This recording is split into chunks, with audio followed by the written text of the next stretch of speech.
Welcome to Garam Garam Bezawada రుచుల్లో. ఈరోజు మనము టమాటా పచ్చడి, నిల్వ పచ్చడి పడుతున్నానండి. నేను ఇవి 2 కేజీలు టమాటాలండి. ఇవి స్టవ్ వెలిగించి నేను ఈ గిన్నె పెట్టాను.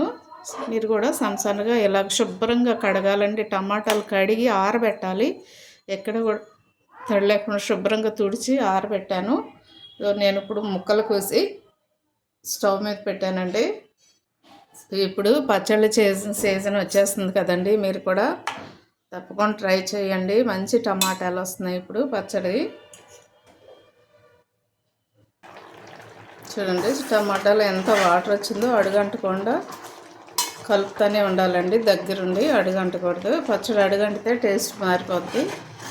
సో దీనికి నేను 2 కేజీలకి కేజీకి 200 గ్రాములు చింతపండు వేస్తున్నానండి. అలాగే ఇవి 2 కేజీలు కదా, అందుకని నేను 400 గ్రాములు వేస్తున్నాను. అంటే దగ్గర కొంచెం ఒక 10 గ్రాములు తక్కువ, 1 కేజీ. ఇది చింతపండు శుభ్రంగా కడగాలండి మనం.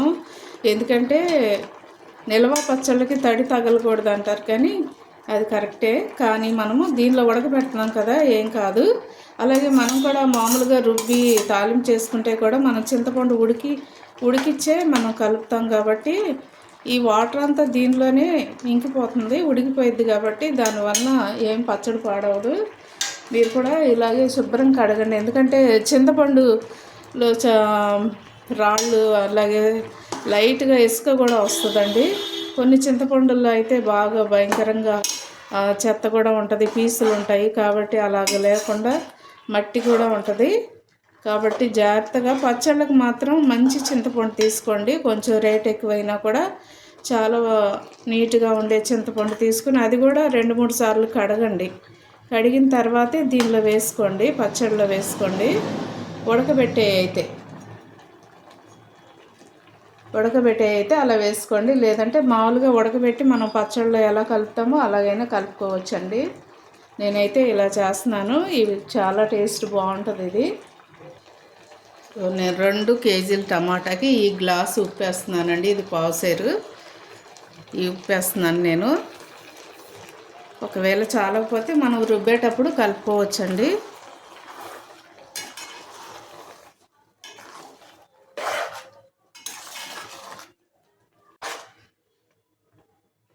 దీనిలో పసుపు కూడా వేసేసుకోండి. ఒక 3 స్పూన్లు పసుపు వేసేసుకోండి.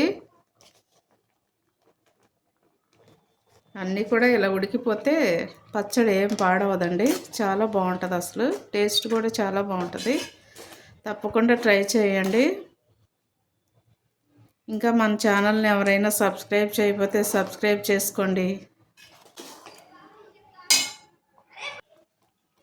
చింతపండు ఇలాగా గ్రేవీగా ఉడికితే చాలండి.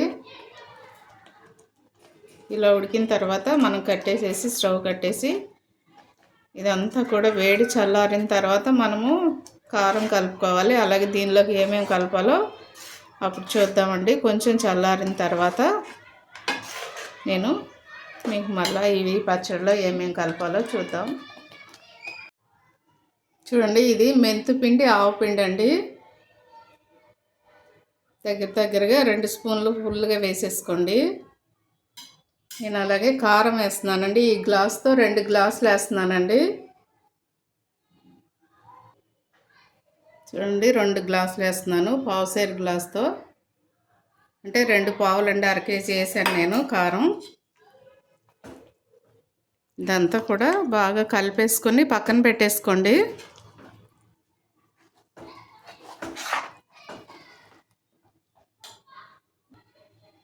ఇది ఒక ప్లాస్టిక్ డబ్బాలో కానీ జాడీలో కానీ తీసి పక్కన పెట్టేసుకోండి.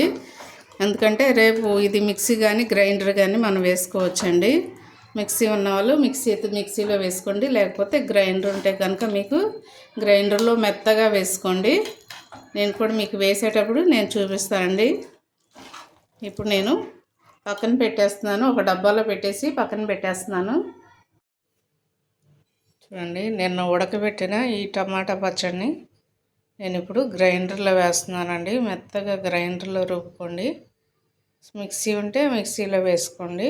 నేనైతే గ్రైండర్లో వేస్తున్నానండి. చూడండి, అలా గ్రైండర్లో వేసి మెత్తగా రుబ్బుకోవాలండి. దానిలోనే సన్నగా కట్ చేసి పెట్టి లేకపోతే మిక్సీలో మెత్తగా వేసి ఎల్లుల్లిపాయలు కలపాలి.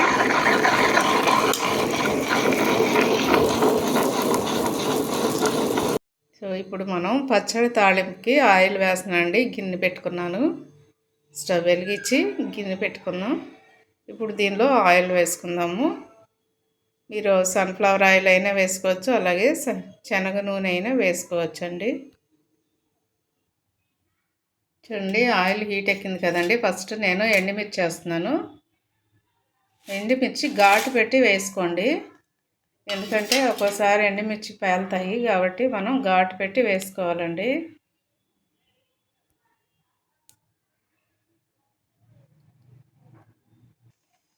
చూడండి ఎండుమిర్చి అలా వేగాలండి. దోరగా వేగిన తర్వాత మనం పచ్చిశనగపప్పు వేస్తున్నానండి నేను. అలాగే చాయ్ మినపప్పు కూడా వేస్తున్నాను. మనం తాలింపులోకి వాడేవి వేసుకోండి. అలాగే కొంచెం ఆవాలు వేస్తున్నానండి. అలాగే కొంచెం జీలకర్ర కూడా వేస్తున్నాను.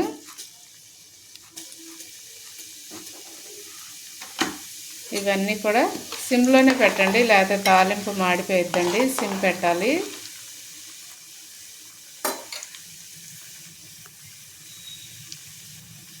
సిమ్లో పెడితే ఏమైందంటే అవి చక్కగా దోరగా వేగుతాయండి. ఇప్పుడు నేను కొంచెం వెల్లుల్లిపాయలు సన్నగా ముక్కలు కట్ చేసి పెట్టి వేసుకుంటున్నానండి. ఎందుకంటే ఇందాక పచ్చడి గ్రైండర్లో వేసేటప్పుడు వేసుకున్నాను. ఒకవేళ గ్రైండర్లో నలగవు అనుకుంటే ఒకసారి మిక్సీ జార్లో, చిన్న జార్లో ఒక తిప్పేసి వేసేసుకోవచ్చండి. ఎందుకంటే ఒక్కోసారి గ్రైండర్ పట్టేస్తూ ఉంది, అందుకని మీరు రోట్లోనన్నా నూరు వేసుకోండి, లేకపోతే మిక్సీలోనైనా ఒకసారి తిప్పి వేసుకోండి. అలాగే విడిగా కూడా కొంచెం ముక్కలు వేసుకోండి, బాగుంటుంది పచ్చడి, టేస్ట్ బాగుంటుంది. చూడండి ఎంతో టేస్టీగా ఉండే టమాటా నిల్వ పచ్చడి అండి. తాలింపు మాత్రం మాడనివ్వకండి. తాలింపు వేగిపోయింది, నేను స్టవ్ కట్టేస్తున్నాను. ఇది సంవత్సరం అంతా కూడా నిల్వ ఉంటుందండి. తప్పకుండా మీరు కూడా ట్రై చేయండి. ఇది ఎందుకంటే పచ్చళ్ళ సీజన్ కదా, కొంచెం కొంచెం పట్టుకోండి. ఎక్కువ పట్టుకున్నా కూడా టేస్ట్ మారిపోయింది కదా, మనం ఎప్పుడు కావాలితే అప్పుడు పట్టుకోవచ్చు. ఇవన్నీ కూడా ఎప్పుడు దొరికాయే కదా మనకి. సో దీనిలోనే నేను కరివేపాకు ముందుగా కడిగి పెట్టి ఎండబెట్టానండి. నేను ఆ కరివేపాకు వేసేస్తున్నాను. ఎందుకంటే ఎప్పుడు కూడా స్టవ్ కట్టేసిన తర్వాతే కరివేపాకు వేయాలండి, లేకపోతే టపా అని పేలి ఆయిల్ అంతా కూడా స్టవ్ అంతా పడిపోతుంది. కిందకి దించేసిన తర్వాత వేసుకుంటే ఆ వేడికి చక్కగా వేగిపోయిద్దండి కరివేపాకు. చూడండి తాలింపు ఎంత బాగుందో చూడండి. తాలింపు ఎప్పుడు కూడా మాడకూడదండి. ఏ కూరకైనా పచ్చళ్ళకైనా తాలింపు మాడిపోయింది అనుకోండి, టేస్ట్ కూడా మారిపోద్ది.